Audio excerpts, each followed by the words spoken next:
Now, coming to the case of Vicky Ajok, I've been seeing some videos and I've been seeing some blogs, I've been seeing news reports. I met the Syrian Minister of Justice when we had a meeting here in Kampala.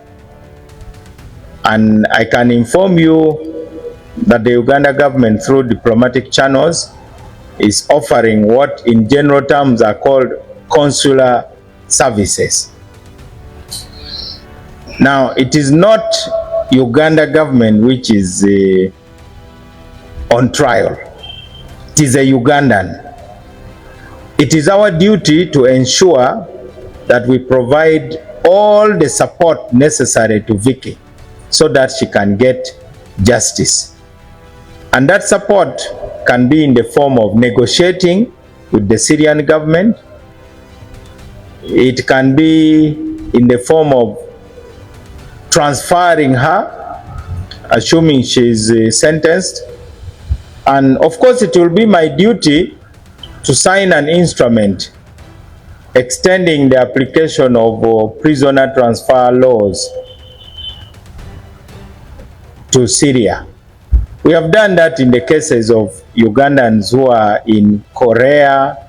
We have done it in cases of Ugandans that have been arrested in China.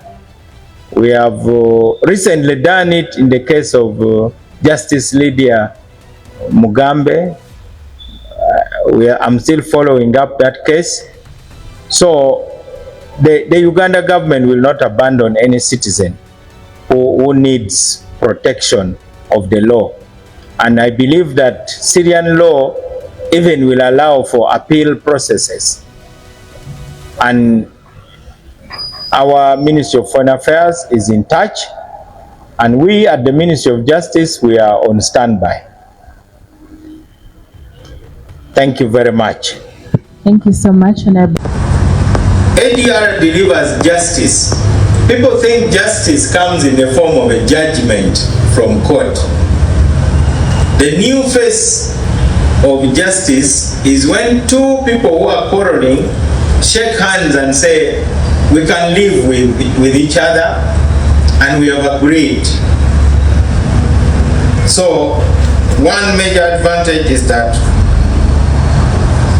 ADR engagements such as this one have increased access to justice. Secondly, Uganda has become a better investment destination because of these ADR engagements. You have heard the saying that time is money. If you are bringing millions and millions of dollars into Uganda and then someone sues you, you don't want to spend 10 years in court. You want to resolve it quickly. So these ADR engagements have made Uganda more attractive as an investment destination. And thirdly, our court system is clogged with a lot of old cases. There are cases that have taken decades. Now, ADR is diverting focus from litigation to negotiation and mediation. So it is dealing with case backlog. When I was much younger, I saw a film called The Gods Must Be Crazy. Some of you may remember it. This man went to hunt and he killed an antelope. So this is what his grandparents had been doing. This is what his parents had been doing. And this is how he knows how to live. So after killing the antelope, the authorities came and arrested him and took him to court.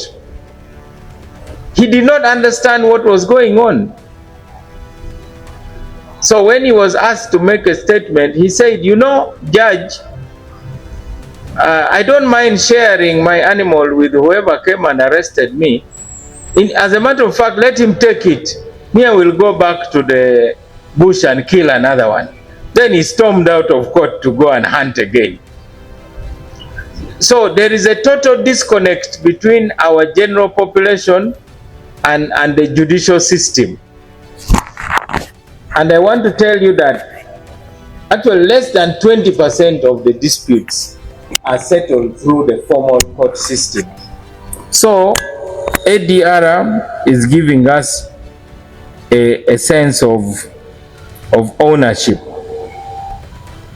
Thing is that finally we are discovering who we are. As Africans, we really never used to go to get judgment.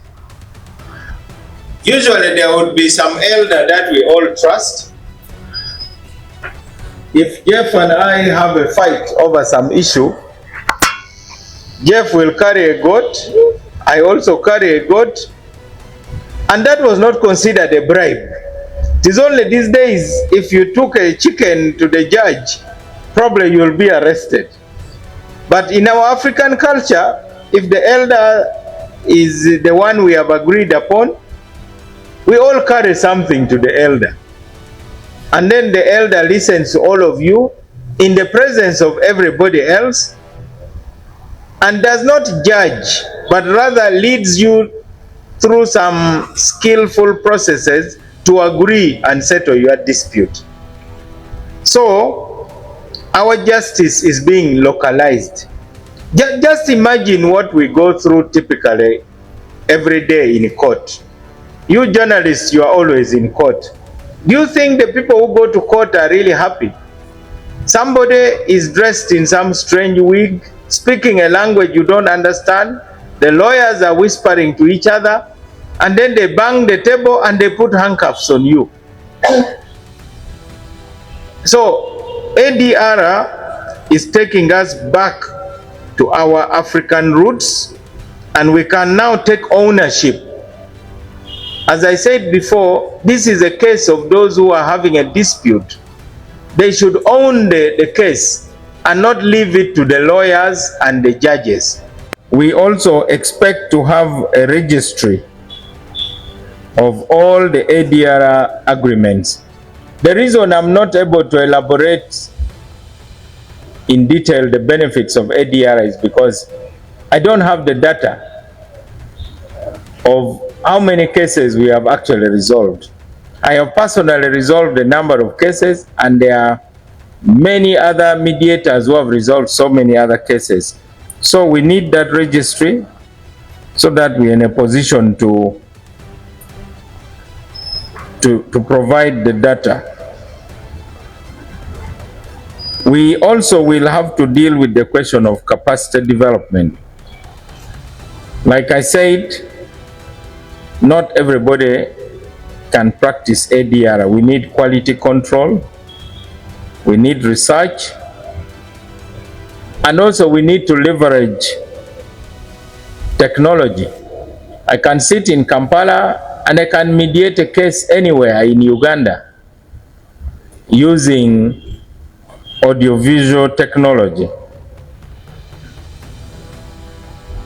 At the ministry, our next step is to develop a national action plan for the implementation of the ADR policy. And we'll come down up to the lowest possible levels. In fact, we expect that we will even be able to resolve, for instance, election disputes through ADR. Why not? We have disputes among shareholders. We have lots of disputes in the field of domestic relations, in the family court. You remember the case of a Supreme Court judge whose burial was delayed because the families were still fighting where the body should be buried. Those are all areas where ADR can be very effective. So ADR actually is an answer to a lot of problems that we face in our country regarding disputes. I'll not speak as Minister of Justice in this case. I'll speak as a member of the cabinet and on behalf of the government. It's the constitutional duty of the government to rescue any Ugandan anywhere. I'm not aware that